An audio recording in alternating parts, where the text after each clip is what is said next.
tere, väike sõber! Mina olen Palingu. Täna räägin sulle loo väikesest karust. Tema nimi on Mõmmi. Mõmmi tahtis käsi pesta. Ta keeras kraani lahti. Kraan tegi krrrr, aga vett ei tulnud.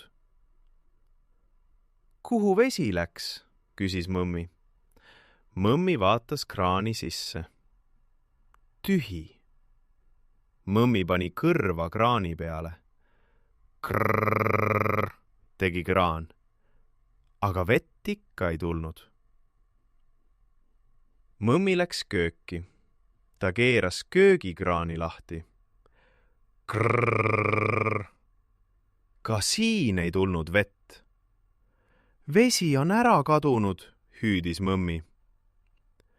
Mõmmi vaatas aknast välja. Ehk on vesi õue peale läinud. Väljas sadas vihma. Vihma oli küll, aga kraanist ei tulnud.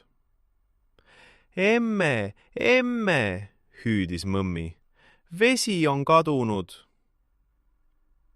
Emme tuli vaatama. Emme keeras kraani.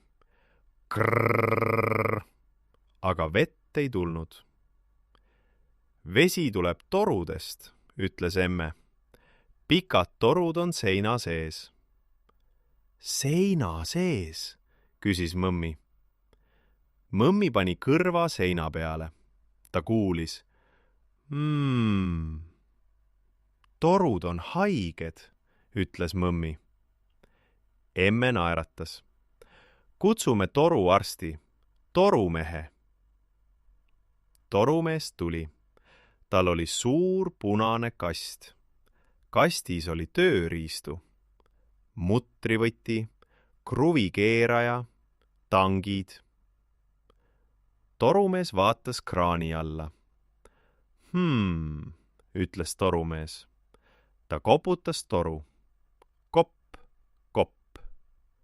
Ta keeras mutrit. Krõks, krõks. Ta keeras veel. Krõks, krõks, krõks. Proovime, ütles torumees. Ta keeras kraani lahti. Krrrr. Mõmmi ootas. Prõks, üks tilk. Siis sulps, sulps, sulps. Vesi tuli. Vesi, hõikas Mõmmi. Mõmmi pesi käed ära. Sulps, sulps. Vesi oli hea ja külm. Aitäh, toruarst, ütles Mõmmi. Torumees naeratas ja lehvitas. Õhtul läks Mõmmi magama. Ta pani kõrva seina peale. Tegid torud. Vesi jooksis torusid pidi. Vaikselt, rahulikult.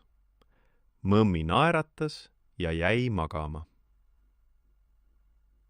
Ja nüüd, väike sõber, on sinugi aeg magama jääda. Vesi ootab sind homme kraanis. Head ööd, väike sõber. Sinu Palingu.